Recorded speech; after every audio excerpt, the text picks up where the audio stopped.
gorgeous girls do their makeup like they're in an episode of Euphoria. I am gorgeous girls. Anyways, hello everyone, welcome to my channel. My name is Key. If you're new here, and you probably are, I literally have 5 subscribers and they're my friends. Welcome. I like to call myself an expert of media consumption. I am shackled. I'm shackled to entertainment. I'm shackled to pop culture. And one thing I am shackled to is Euphoria. I would just like to say that when season 1 came out, I was a Zendaya stan, still am. So I was like, Zendaya, HBO, say less. And wow, she is me, was not expecting what I received. And that's okay, because then I tumbled down a dark, long rabbit hole. And here we are now. I, first of all, would just like to say Sam Levinson, the creator, writer, of Euphoria, I do admire his work. Malcolm and Marie, we can talk about that another time. But I will say a lot of the themes in Euphoria are similar to his other movie, Assassination Nation, which is on Hulu. And I highly recommend that you watch it, because the same creative ways that he directs, the aesthetics that he uses. Is the story also on teenage girls in high school? Yes. I really hope he's not a weirdo. But once again, a lot of the themes from Assassination Nation I think are in Euphoria. And that's okay for now. But yeah, I'm so excited. Season 2, at the time I'm recording this, came out last week. And I want to get into predictions, because if season 1 taught me anything, damn, I don't know. No thoughts head empty. I'm literally left anxious after every Euphoria episode. And clearly from the way season 2 is looking, I don't think that's gonna stop. I don't think that my heart palpitations, my secondhand embarrassment, my anxiety, I don't think that's gonna go away this season. And rest in peace to my brain, but here we are. So let's get into Euphoria season 2 predictions. And I think I'm gonna update these weekly just to see how each episode plays out and we see developments unfold. So yeah. Oh, stay tuned. All right. So a lot of my predictions, I would say, are mostly coming from, obviously, the first episode of season 2 and the weeks ahead trailer. On second thought, when you look at the season 2 trailer, majority of the clips are actually just from the first episode, so that's not really helpful when trying to think how we're moving forward through the rest of the episodes. So based off of season 1, based off of the weeks ahead trailer, I got some there's a lot going on up here, and I need to be validated. And I also want to hear other people's theories, because teamwork makes the dream work. So here we go. First up, ridden. There's already a fan theory that this whole series of Euphoria, Rue is already dead, and we are watching the events leading up to her death. I think that's interesting. I do think that's fun, but I don't know. But actually, the theory does make sense after watching her special that came out last year. I think it was around Christmas time. So if you didn't watch the special, please do. Okay. Is it an hour of Zendaya Coleman and Coleman Domingo chatting in a diner? Yeah. Is it probably the best acting and dialogue that I have listened to in this series thus far? Yeah. But essentially what we learn in Rue's special is that obviously she's relapsed post Jules getting on the train and leaving. And homegirl has no expectations of living a long life, which is so unfortunate and so heartbreaking, but very realistic for many people. Hence why Euphoria is very triggering to those who have dealt with addiction or continue to. So I'm looking at my notes over here. Yeah, I don't think Rue's gonna make it long. And I don't think she's gonna die in season 2. But based off of season 1, she's based off of season 1, but also based off of the first episode of season 2, she literally does almost die. And you know who saves her life? Some random kid she met in a laundry room at the New Year's Eve party, played by Dominic Fike. Fikey? I'm not sure how to pronounce his last name, but his character is Elliot. When she said, ha ha ha, what if I just died there? Could you imagine minding your business, being high, having fun alone, and here comes this girl who wants to do the same drugs, and then her heartbeat slows down to 56 beats per minute and she needs to sniff some Adderall to get it back kicking? Nar, absolutely not, love. Couldn't be me. Could not be me. Anywho, I'm rambling, but predictions that I see from Rue, I think she's gonna insert herself into Fezco and Ashtray's little drug business, mostly because we see in the Weeks Ahead trailer, we see Rue carrying around the suitcase that looks like the same suitcase from episode 1, and we do see her in another clip. She looks very high, talking to the woman we met in episode 1 who seems to be like the leader of this drug ring, right? So I think she's gonna insert herself. Maybe she thinks it's gonna give her some purpose. Maybe she wants to make a little money now that she's in a relationship. I don't really know. I don't know how she validates that for herself, but that's gonna be very interesting to see, because a drug addict dealing drugs, what's the first rule? Don't get high off your own supply. That's gonna be messy. Messy, messy, messy.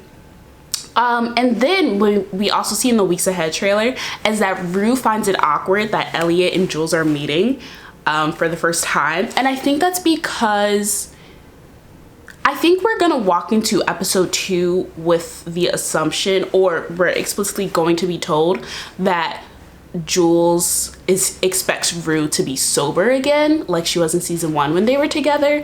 And I think that obviously Rue is not going to do that, and now that she has the best buddy who likes to get high too, I think she's going to try and have the best of both worlds, and I don't think that's going to happen, because Jules left you once, honey. She can do it again. I'm just saying. So yeah, I think Rue is gonna, to a certain extent, have a double life, which really is like how she was living in, you know, season 1 with her, especially with her mom and her sister. So that's very interesting. But yeah, I think that Rue's gonna have this ruse of being sober, because that's what Jules wants, even though Rue very much enjoys being high, as we learned in her special episode. So I don't know, girl. I don't know. Moving on to Jules, I don't really have a lot of predictions for her at the moment. I do think her and Rue are going to break up by the end of season 2 again, for obvious reasons. And this time I stand behind Jules on that decision. I really do. So TBD on that. And I think it's going to be really interesting to see how Jules grows in her character development this season, because in her special episode, we're pretty much sitting with her in therapy, reflecting on life, reflecting on this year. She hates the town she moved to, and she's having this realization that everything she's doing is for the male gaze. We know she hooks up with older men. You know, she needs a little validation, and especially with the ickiness we got between her and Nate, like him catfishing her because he's closeted, let's be honest. You know, I think Jules is really gonna be like, I don't need this male gaze. We see that with her new shorter hair. You know, she's in a WLW relationship, so that's gonna be interesting. I really hope she does get good character development, because in her special we got to see like her thought process. So to now see that put into action, what you're supposed to do in therapy, you know, taking tools and using it, I think that's gonna be cool. Whew, Fezco. He's gonna stress me out this season. I low-key think he might get, it's kind of TBD on that at this point in time. But I'm scared for him. I'm honestly scared. Because as you climb, I mean, not saying it like I'm an expert in the drug ring, but as you climb the drug ladder, more people want to kill you. Hence, mouse, you know? Shout out to Ashtray. So I'm scared, nervous, anxiety. And, okay, let's talk about what we all been waiting for. Him and Lexi. Have we seen the bad boy, good girl trope? Yes, time and time again. But Lexi? Listen, I've been obsessed with Lexi since she dressed up as Bob Ross for Halloween. Like, give my girl what she is due. She's a great person. She's smart and she's loyal. And Fesco needs that. Does Lexi need Fesco? No. And I say that because... No, no. But we'll get to Lexi's predictions. But I think we are gonna see a little Fesco and Lexi love, and that's gonna make me really getting excited. A nice break from having an anxiety attack for 40 minutes. I think so. In the weeks ahead trailer, we see that I'm gonna make the assumption that it's the climax of the season or it's gonna be the season finale. But we see a bunch of police cars. What could be the gas station that Fez runs, I'm not entirely sure. I know I'm gonna make a strong prediction on who is in charge of that. Stay tuned for my next person. But I think that police raid is a method of revenge for the person Fesco, you know? So I can't live like this. If Fesco dies, that's my extreme prediction, and I don't want to manifest that, but if it happens, hospital immediately. Call 911 for your girl. Down bad. Down bad. You know who else is down bad? Nate. My lord. If there wasn't a character, I mean, I think we all in the Euphoria like fandom feel this way. Nate is a horrible person. Jacob Elordi, great actor. Nate is a horrible person. You want to punch him in his face and you want to see him get got. What did Fesco do? Fesco, ooh, I need to rewatch episode 1, obviously, because what cinematic work. We see these shots. Nate sees Fez. Fez sees Nate. Fez is trying to figure out what the F Nate is doing. Obviously, Nate's preoccupied with you know who. We'll get to her predictions in a little bit. And then it all comes down. What is it, like the last 5 minutes? Honestly, an iconic piece of work. My God, shout out to Sam Levinson, because we all needed that. We as viewers, watchers, and fans needed to be validated. But prior to the last 5 minutes, let's get to the first 10 minutes of the episode. Cassie and Nate. Really? I just crossed my legs for a dramatic effect. Cassie. What are we doing, love? What are we doing? I want you to find yourself. And I understand the, you know, secret love affair. Let's do it in the bathroom. But guess what? You're doing it in the bathroom where your best friend is also partying. So how does that work, honey? We'll get to you. Anyways, Nate, obviously, and this is what really drives me crazy, because Nate doesn't respect Cassie, nor does he respect any woman. But Nate doesn't respect Cassie. And we know that from season 1, Cassie's dating McKay. Nate always wants to make comments about her body, how people have seen, you know, Cassie's nudes, her sex tape, question mark, you know, like it's been passed around the guys. And now here he is also getting in on who he was shitting on. Disgusting. Typical toxic masculinity behavior, but disgusting. So I'm sorry, that does not do it for me. And I want Cassie to be better. And she was doing it so well. She wanted to focus on herself. And then she got in the car and Nate was doing a little speed. They was drinking some beers. Drinking and driving is not okay. And Nate's underage, but whatever. I am very surprised though that Nate went so far to protect Cassie. That was interesting, because we see in another scene, we see McKay and Nate talking, and McKay asks, you know, like, him and Maddie are not together, but Nate says that he's gonna get her back. Obviously that's for ego. He wants what he can't have, and he thinks he can have Maddie, so that's not surprising. But I like the depths to which Nate was trying to protect Cassie. I said, weird, interesting. So I think there is something mutual going on there. Odd, very, very odd. Speaking of McKay, that whole scene when Nate's in his face, yes, we all think, believe, and know that Nate is closeted, but no, that was Nate just being a freaking sicko, and a sicko to his friend. Like, you want to know all about that business, because that's how he thinks of Cassie. That's what we saw in season 1. He thinks he's easy. He thinks that she is easy, that she is fast. So that whole conversation of where did you know, what did you do, did you F her, like, it's what he already expected Cassie to do, but I think now that he has inserted himself into her, quite literally, and ooh, literally and like emotionally, in a manipulative way, I don't know. I'm very interested to see how that dynamic works, but I freaking hate Nate. Anyway, I'm gonna end off with Nate's predictions by saying I think he's the reason that there's gonna be a police raid, if the police raid is indeed linked to Fez. Because Nate's gonna get his revenge. He can take a beating, but he can't take that ego beating. And Fez is gonna get hit. Nate's gonna get his revenge against Fez for that, and that makes me anxious. It really does. Because I want so well for Fezco. Nate can kick rocks.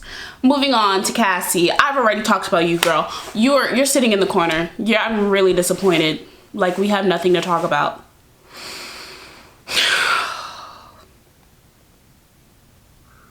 Anyways, Cassie,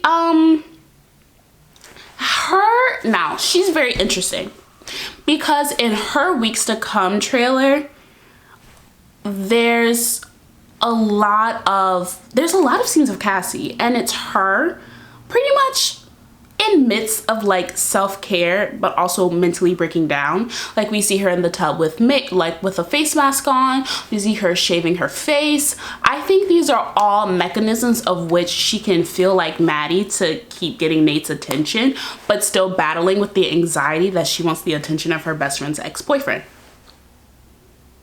So that's interesting. That'll be interesting to see. I think Cassie is truly down bad this season, and I'm gonna have a down bad meter for the end of this video just so we could sum up what's going on here. But Cassie is extremely down bad, and I'm very anxious for her. Lord Jesus. And I was so excited at the end of season 1 to not her be away from McKay. I was so excited to see her focus on herself. And then here comes Nathaniel stinking that up. I mean, she has her own,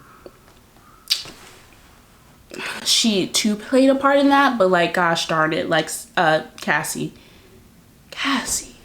disappointed. And it's also very interesting because a lot of the clips that we see in the Weeks Ahead trailer on Sydney Sweeney's Instagram, there's a trailer that's more focused on like what Cassie's going through. I think it's like her overall, this is Cassie season 2, and it's a hot damn mess.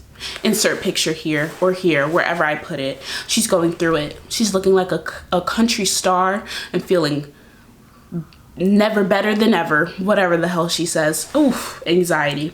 Moving on to my homegirl Lexi, my best friend, my ride or die. I'm so excited for her this season. In her Weeks Ahead trailer, it looks like she's gonna be a stage manager for like Euphoria High School musical, which I fucking hate a musical episode. That is a tangent we can get into another time. Let's end the musical episode in a series pipeline, please.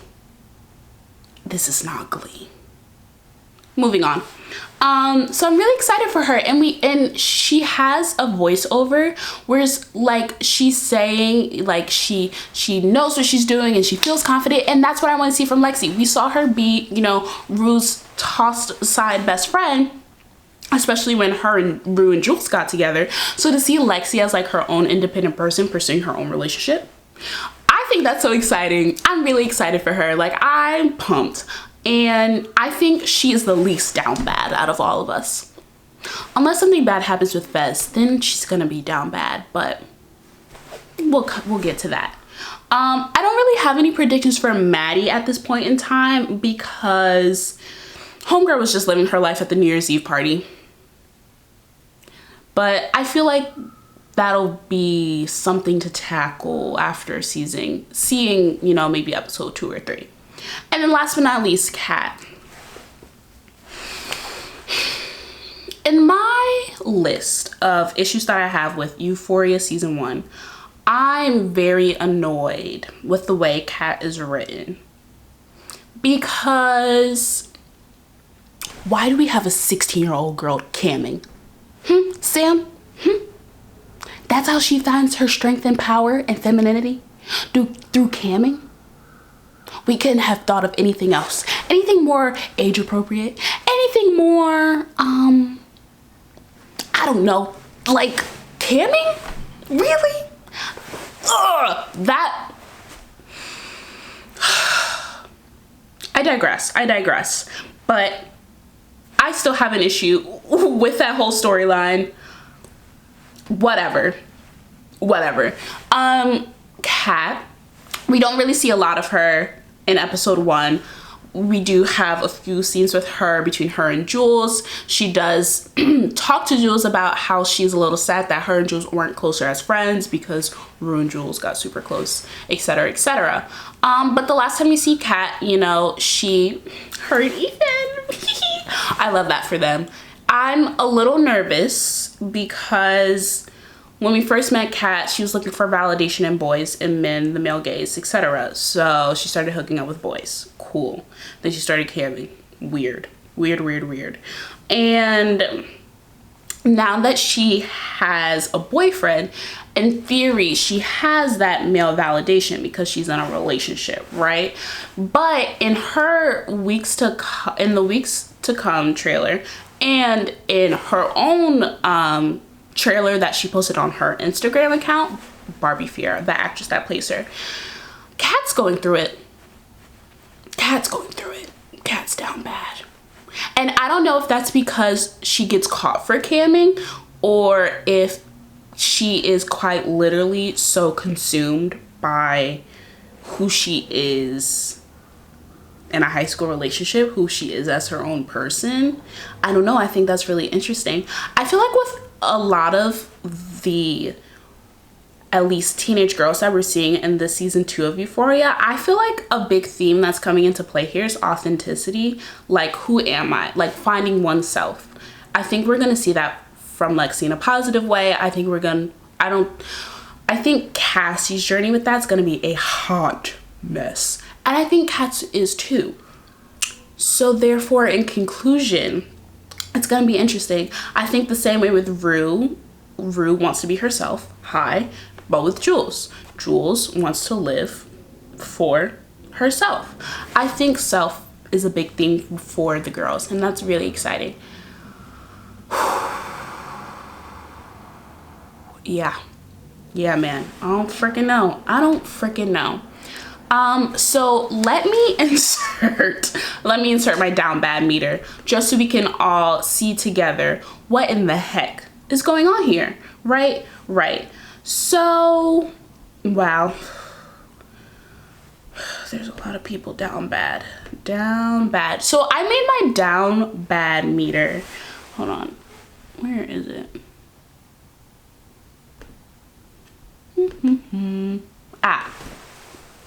So I made my down bad meter starting from the top, most down bad. If you don't know what down bad means, it literally just is like, ooh, girl, you're going through it. Ooh, you're down bad. Ooh, you know, like you're struggling.